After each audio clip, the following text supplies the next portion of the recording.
Dice el apartado 1 de la exposición de motivos de la Ley Orgánica 1/2004 contra la violencia machista, dice textualmente: la violencia de género no es un problema que afecte al ámbito privado.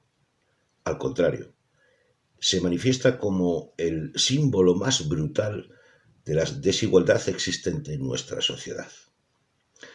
Se trata de una violencia que se dirige sobre las mujeres por el hecho mismo de serlo, por ser consideradas por sus agresores, los hombres, carentes de los derechos mínimos de libertad, respeto y capacidad de decisión. Traigo aquí este texto, ese preámbulo o exposición de motivos de la Ley Orgánica, como reflexión sobre si los hombres, y no me refiero a los negacionistas que evidentemente ni siquiera plantean que esta ley sea necesaria, si los hombres de buena voluntad estamos leyendo correctamente. La pregunta es si estamos leyendo correctamente el feminismo y, en particular, si estamos integrando correctamente los avances sociales, como es esta ley, aunque para mí es insuficiente, pero claramente supone un cambio cualitativo, como es esta ley contra la violencia machista. Y lo digo porque tengo la impresión de que hay cierta tendencia a no atender la declaración, la exposición de la realidad social, que ha hecho necesaria una ley específica para un tipo de violencia específica, perfectamente definida, como es la violencia machista. La ley dice que estos agresores, estos maltratadores, en cualquiera de sus formas, maltrato simbólico, maltrato psicológico, maltrato económico y, por supuesto, violencia física, estos agresores creen, su ideología sostiene, que la mitad de la sociedad, las mujeres, son carentes de los derechos mínimos de libertad, respeto y capacidad de decisión.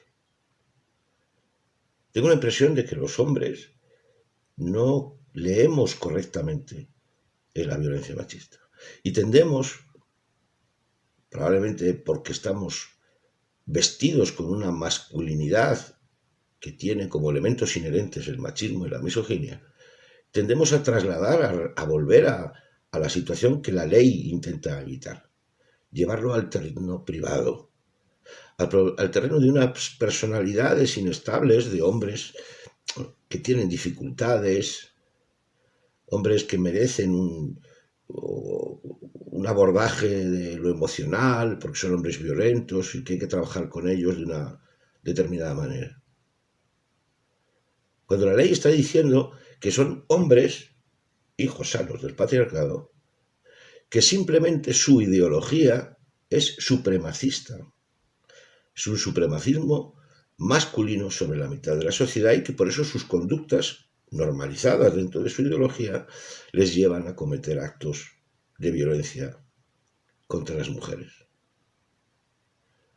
No se trata de un asunto entre un hombre y una mujer, un asunto privado. No se trata de que exista la posibilidad de que se entiendan entre ellos. No se trata de que el relacional se pueda trabajar desde un territorio de a ver si os ponéis de acuerdo para evitar estas situaciones. No estamos hablando de eso. La ley no habla de eso.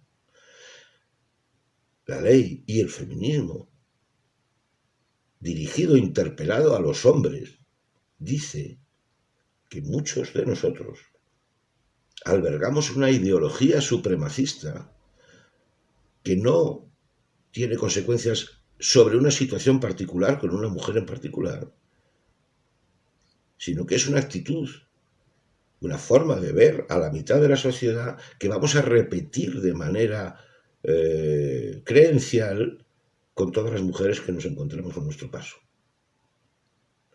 Y lo digo porque parece razonable recentrar el activismo, recentrar el trabajo a realizar desde el punto de vista de nuestra masculinidad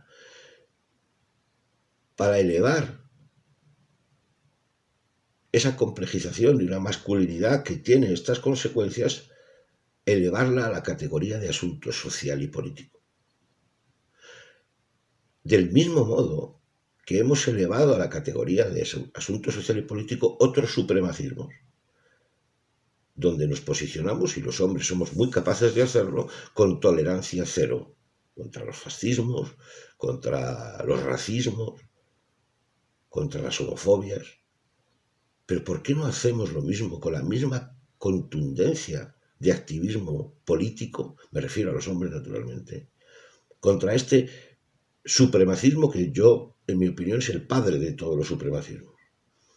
El supremacismo de los hombres sobre la otra mitad de la sociedad, que se manifiesta de una manera evidente, cotidiana y diaria, con esa punta del iceberg que supone la violencia de algunos hombres contra las mujeres. Esta falta de contundencia y esta falta de mirada política de una realidad social absolutamente intolerable, creo que es todavía la asignatura pendiente de los hombres de buena voluntad que nos posicionamos ante la barbarie. Decía una compañera víctima también de violencia machista. Me decía, para que se lo comunicara a los hombres, desde su experiencia y de su academia feminista, me decía, justo, dile a tus amigos y a tus compañeros que cuando perciban en su entorno el más mínimo indicio en un colega, en un compañero, en un amigo, el más mínimo indicio de actitud violenta en cualquiera de sus formas, verbal, actitudinal, sobre su pareja o sobre una mujer, tenéis que saber que si eso es lo que se ve en lo público, si se llega a ver esa conducta en lo público, no queráis saber lo que ya estará ocurriendo sin duda en lo privado. Hay vidas en juego, me decía, hay vidas en juego. Esa mirada nueva, renovada en el activismo de los hombres respecto a esta realidad, saliendo de territorios buenistas, ¿por qué no decirlo terapéuticos, de acompañamiento desde la fratría, y elevando el problema a la categoría política, que es el abordaje correcto?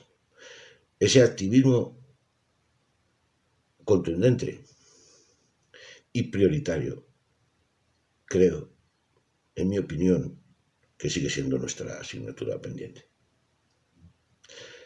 La violencia machista, esta punta del iceberg, es un problema que padecen las mujeres, pero el problema es de los hombres. Justo Fernández.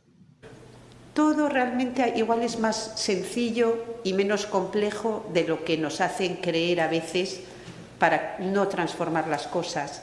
¿Qué es que es tan complejo? ¿Dónde está la complejidad? Os quedasteis todos los derechos y nos dejasteis sin ninguno. Dime dónde está la complejidad. Rousseau, no es nada complejo, es muy sencillo. Quiero el poder para mí y lo quiero sobre vosotras. ¿Para qué? Para que mi vida sea más fácil y agradable. Y punto. Esto es Diálogos sobre la masculinidad, reflexiones autocríticas sobre el constructo masculino en todas sus formas, hegemónico o diverso, con agenda radical abolicionista.